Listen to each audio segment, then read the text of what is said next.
O que são sistemas orientais tradicionais? O que são sistemas religiosos? Quais as relações desses sistemas com o direito? Você já pensou nisso tudo? Esses são os temas de hoje. No vídeo de hoje, vamos ver primeiro os sistemas orientais tradicionais de base estatal, ou seja, o sistema legal chinês e o sistema legal indiano. E segundo, vamos ver também os sistemas religiosos islâmico e judeu. Então, se ajeita aí, que vamos começar. A compreensão do sistema legal chinês somente é possível com a união de três aspectos. 1. O pensamento de Confúcio. 2. O pensamento de Lao Tse. E 3. Escola dos legistas. Vamos ver cada um desses aspectos a partir de agora. O pensamento de Confúcio é o responsável pela identidade cultural da sociedade chinesa. Seus discípulos compilaram os ensinamentos de Confúcio em 3 obras. 1. Analectos ou Diálogos. 2. Grande Ensinamento. E 3. Doutrina do Meio.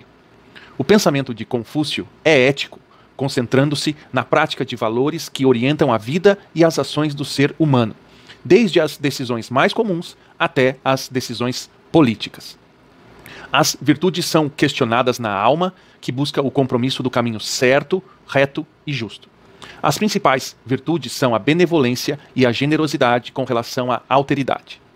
Por exemplo, dos filhos com relação aos pais, do homem com relação à mulher e etc. O pensamento ético de Confúcio é muito parecido com o pensamento filosófico grego. Confúcio acredita numa ordem cósmica que governa os universos físico, metafísico e humano. Se o ser humano obedecer a tal ordem, o resultado será o equilíbrio. Se o ser humano desobedecer tal ordem, o resultado será o caos. O conflito é visto como resultado da desobediência às leis universais cósmicas, cuja ordem deve ser restaurada por um esforço comum de conciliação. Nesse momento do conflito e da restauração da ordem é que a população chinesa prefere muito mais os usos e costumes populares, chamados de Li, e descarta com desconfiança o direito escrito e os tribunais, chamados de Fa, como símbolos da decadência humana.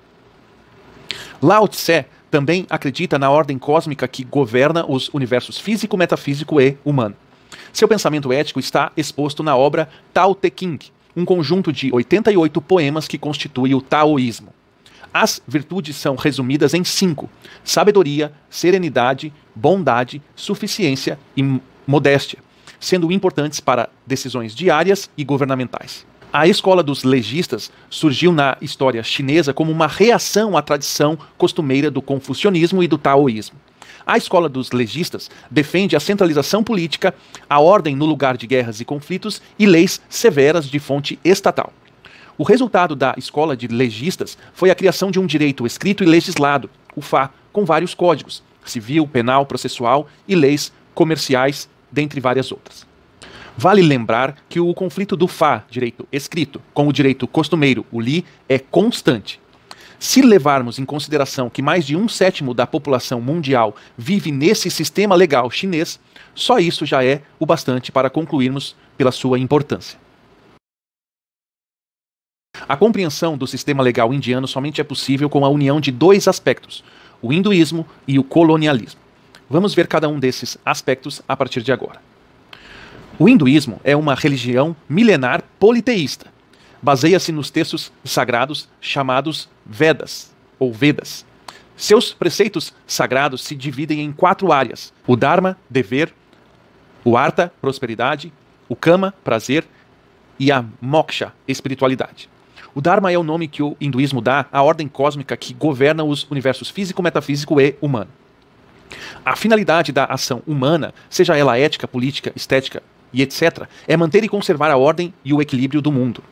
O Corpus Juris hindu é o nome dado à compilação de tradições, rituais, leis, costumes e jurisprudência feita por escribas. Além dos livros sagrados Vedas, há também o Código de Manu, que dividiu a sociedade indiana em 4 castas: os Brahmanes, ou sacerdotes, os Kshatriyas, ou guerreiros, os Vaishyas, ou comerciantes, e os Sudras, ou servos. O direito hindu-védico dá valor à diversidade, à pluralidade e à multiplicidade. Exatamente o contrário do direito positivo colonial. O direito escrito na Índia é influência estrangeira, ocidental e colonial, que começou com a Companhia das Índias Orientais.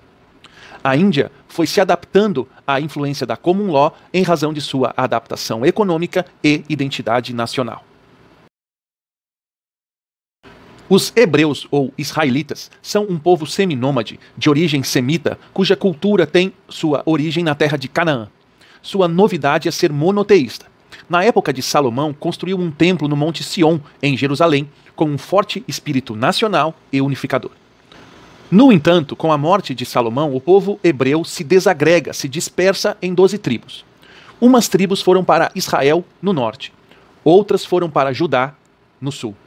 As tribos do norte e as do sul foram invadidas. O templo de Salomão foi destruído e o povo hebreu do sul foi escravizado. É nesse contexto que nasce o Antigo Testamento, chamado Tanakh, composto da Torá, Pentateuco, do Nebim, profetas, e Ketubim, escritos. Com o fim do exílio e com a restauração, os hebreus voltam à terra de seus antepassados e fazem a reconstrução do Templo de Salomão. O direito judaico é dividido em duas partes. A primeira parte é a do direito escrito, composto pela Torá. A segunda parte é o direito oral, que originou o Talmud. Todo o simbolismo do direito judaico está fundamentado nessa divisão. O direito escrito da Torá tem um sentido oculto que deve ser revelado pelo direito oral talmúdico. Várias são as escolas de interpretação da lei judaica: os essênios, os saduceus, os fariseus, os zelotes, os sicários e etc. Pela segunda vez, o templo de Salomão é destruído e o povo judeu é disperso e desagregado.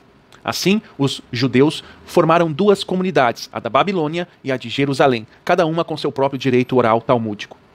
Então foi feita uma compilação dos exegetas do direito escrito e do direito oral, chamada de Mishnah, ou comentário. No entanto, foram feitos vários comentários dos comentários, o que originou a Gemara. Então, ao lado da Torá, direito escrito, e do Talmud, direito oral, apareceram o Mishnah, comentário, e o Gemara, comentário do comentário. Para tentar simplificar essa complexidade, 3 pessoas foram fundamentais: Maimônides, Yosef Karo e Shlomo Ganzfried. Maimônides foi o maior filósofo judeu de todos os tempos e tentou simplificar os dogmas do judaísmo. Yosef Karo criou um código da lei judaica e dos seus comentários. Shlomo Ganzfried tentou dar mais praticidade ao código de Karo, criando uma versão mais abreviada. Para finalizar, mais 3 curiosidades sobre o judaísmo. Primeiro, a relação do judaísmo com a história. Lembrar do passado é um imperativo religioso para os hebreus, não obstante o sofrimento que a existência histórica e a memória geram. Os rituais e festas servem não para aniquilar o tempo ou para lembrar uma origem remota, mas sim para relacionar-se com toda a história do povo de Israel. Segundo, a distinção entre direito e justiça. O direito é humano e por isso injusto. A justiça é uma virtude divina, sendo justo apenas o Criador.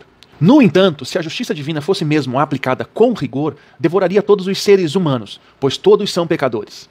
Assim, a misericórdia ou benevolência funciona como um freio à justiça divina, que, se aplicada de forma exagerada, seria injusta.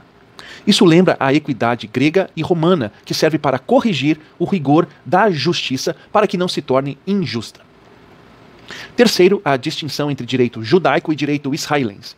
O direito judaico é o direito cuja fonte é religiosa. Já o direito israelense é o direito cuja fonte é estatal, laica, com influência tanto da civil law quanto da common law.